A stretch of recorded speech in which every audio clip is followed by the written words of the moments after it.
గుత్తి వంకాయ కర్రీ నా స్టైల్ ఎలా చేసుకోవాలో చెప్తాను. స్టవ్ మీద కడాయి పెట్టి గుప్పెడు పల్లీలు, గుప్పెడు ధనియాలు, చెక్క, మొగ్గ, యాలక, లవంగాలు, గుప్పెడు ఎండు కొబ్బరి, గుప్పెడు జీడిపప్పు పలుకులు వేసి లో ఫ్లేమ్లో 5 మినిట్స్ మంచిగా ఫ్రై చేసుకోవాలి. ఈ ఫ్రై అయిన తర్వాత గుప్పెడు నువ్వులు వేసి చిటపటం అనేంత వరకు ఫ్రై చేసి చల్లారినాక మిక్సీ జార్లో కోర్సుగా మిక్సీ పట్టుకొని ఒక పెద్ద సైజు ఆనియన్ ముక్కలు, ఒక పెద్ద సైజు టమాటో, 1/2 టీ స్పూన్ అల్లం వెల్లుల్లి పేస్ట్, రుచికి సరిపడా ఉప్పు, 1/2 టీ స్పూన్ పసుపు, 2 చెంచాల కారం, కొంచెం కొత్తిమీర వేసి మెత్తగా పేస్ట్ చేసి పక్కన పెట్టుకోవాలి.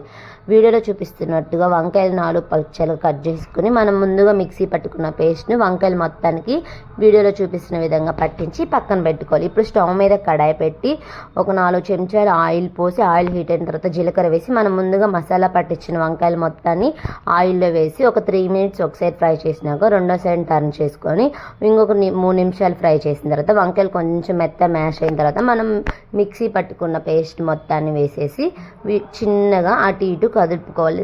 మొత్తం కలబెట్టినామంటే వంకాయలు విడిపోతాయి కాబట్టి నిదానంగా చిన్నగా కలుపుకొని ఒక 2 మినిట్స్ ఫ్రై చేసిన తర్వాత గుప్పెడు కరివేపాకు, ఒక 4-5 పచ్చిమిరపకాయ చీలికలు వేసి ఒక 5 మినిట్స్ ఫ్రై చేసిన తర్వాత గ్రేవీకి సరిపడా వాటర్ పోసి మూత పెట్టి ఆయిల్ పైకి తేలేంత వరకు కుక్ చేసుకుని పైన కొత్తిమీర వేసుకుంటే మన సింపుల్ అండ్ టేస్టీ గుత్తి వంకాయ కర్రీ రెడీ.